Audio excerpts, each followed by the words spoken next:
Welcome to this explainer, where we're going to unpack the absolute truth behind the smart kid label and explore the lifelong journey of giftedness.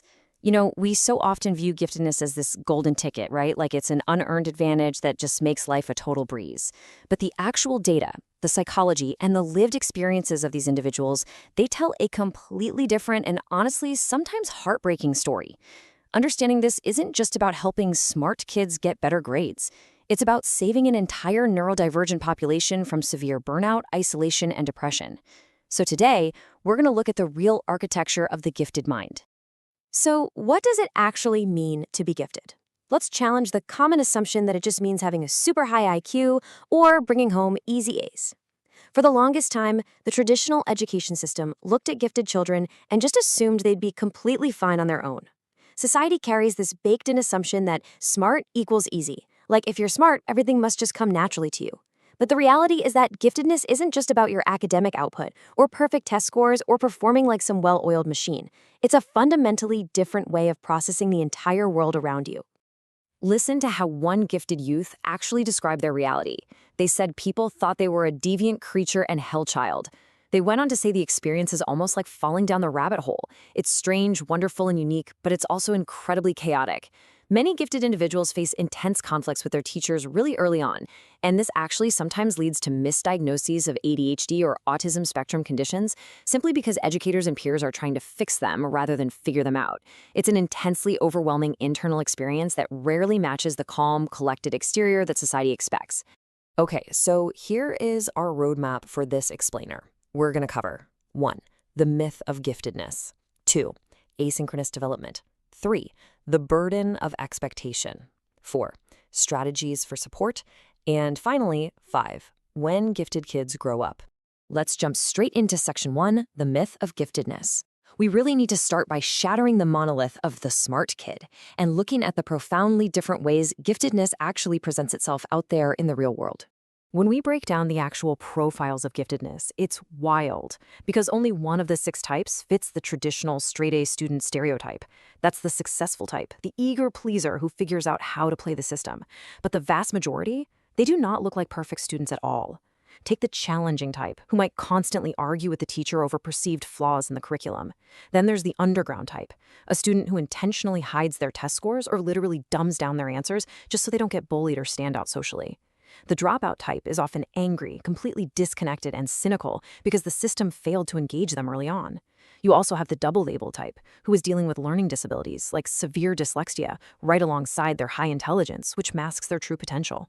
And finally, the independent autonomous type. Most of these kids face severe behavioral, emotional, or learning challenges simply because the typical curriculum completely stifles who they really are. Moving right along to section 2, Asynchronous development explained. Let's see how all this builds into the core psychological reality of giftedness, which is almost never perfectly balanced. A massive key to understanding the gifted mind is recognizing that their development is highly uneven. For example, a 6-year-old might be able to breeze through 5th grade math, but they still have the emotional regulation and life experience of a 6-year-old. Just imagine having the intellectual capacity to truly grasp massive global issues like climate change or complex mathematical theorems, but completely lacking the emotional maturity to process those heavy existential feelings. This uneven growth leads to massive internal frustration, frequent tantrums, and a profound sense of just not fitting in. At home, this causes incredible friction. Parents see the staggering intellect and unconsciously expect their child's emotional maturity to match it, and that leads to unfair reprimands when the child inevitably has a totally age-appropriate emotional meltdown. And it goes far deeper than just maturity. It's rooted in the very biochemistry of the gifted brain. Because their neural architecture actually processes sensory input differently, they experience the world with a raw intensity. We are talking about hyperreactivity in the amygdala, that's the brain's emotional processing center, and much faster neural synaptic firing. This biological reality means a sound might physically feel louder, a tag on a shirt might be unbearably, painfully scratchy, and an emotional slate from a friend might trigger a catastrophic biological stress response.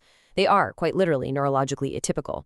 This heightened sensitivity is incredibly beautiful for artistic creativity and deep empathy, but man, it can be utterly exhausting to live with on a daily basis. Which brings us to section 3, the burden of expectation. Let's see how this asynchronous development and neurological hypersensitivity clashes violently with the traditional school system. Let's think about a building metaphor here. Imagine two students given a building task. Society expects the gifted kid to effortlessly build a sprawling mansion, completely forgetting that achieving high potential actually requires vastly more work, not less. When an average student builds a shack, they put in a standard amount of effort, follow the basic instructions, and get a finished product. They feel successful. But a gifted student looks at their mansion blueprint, this massive, sprawling potential of theirs, and puts in that exact same amount of effort, but they barely even finish laying the foundation. They look around, see all their peers finishing their shacks and celebrating, and instantly feel like absolute failures. We mistakenly assume giftedness makes hard tasks easy. It doesn't. It just makes the ceiling much, much higher, and the journey far longer. And this dynamic creates a massive developmental trap.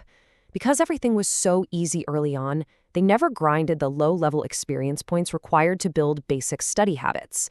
When a typical student is learning how to sit still, focus, and study for a spelling test in third grade, the gifted kid is already getting an A without even opening their backpack. So they breeze through the early grades. But eventually, whether it's in a rigorous high school program or their first year of college, they hit a solid wall where raw intellect is no longer enough to carry them. The result is a devastating emotional crash. Imagine the sheer terrifying panic of a 17-year-old who realizes for the very first time in their life that they do not know how to learn. They interpret this sudden violent struggle not as a normal part of learning, but as a permanent loss of their smart identity. Okay, so what do we do about it? Section 4, Strategies for Support.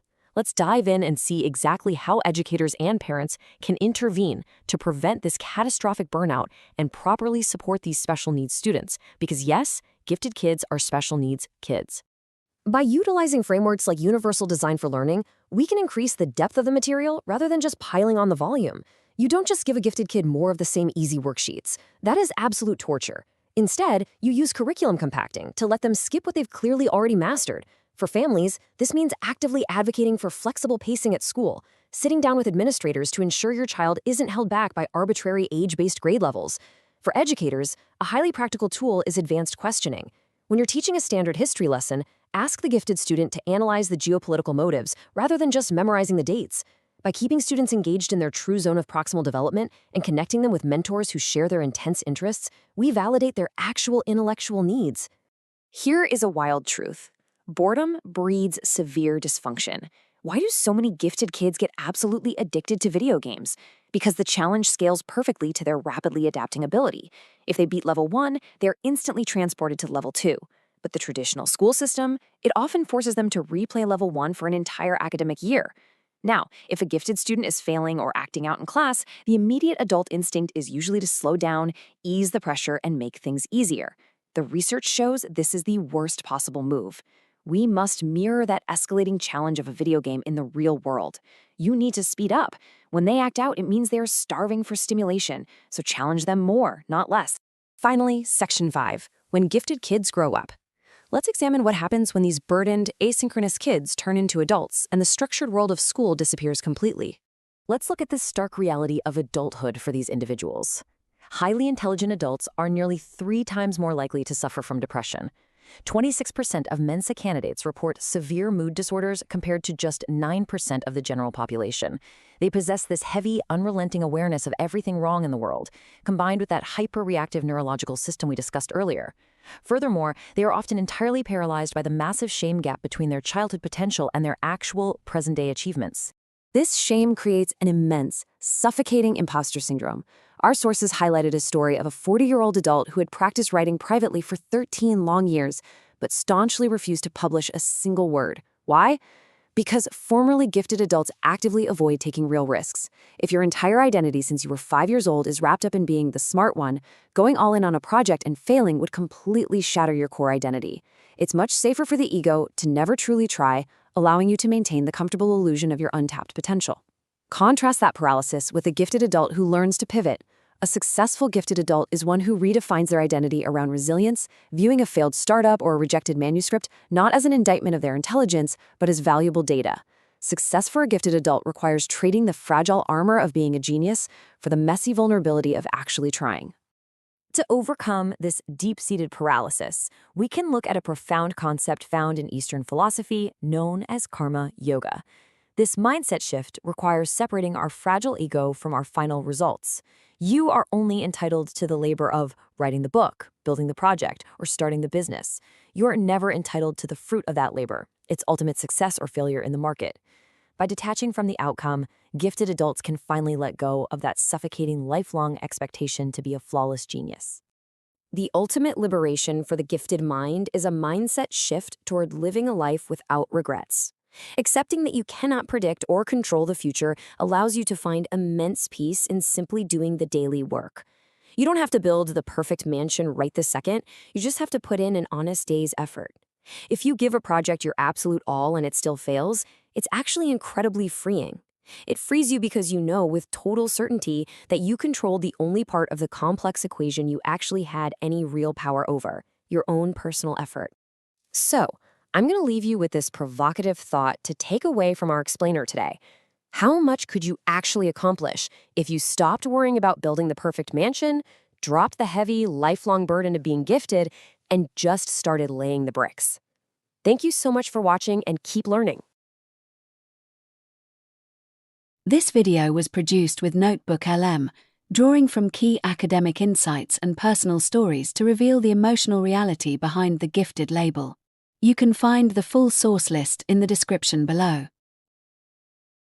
Dare to be a beginner. Escape the identity trap of perfection and find absolute freedom by building your life step by step through your mistakes. Thanks for watching, and keep growing.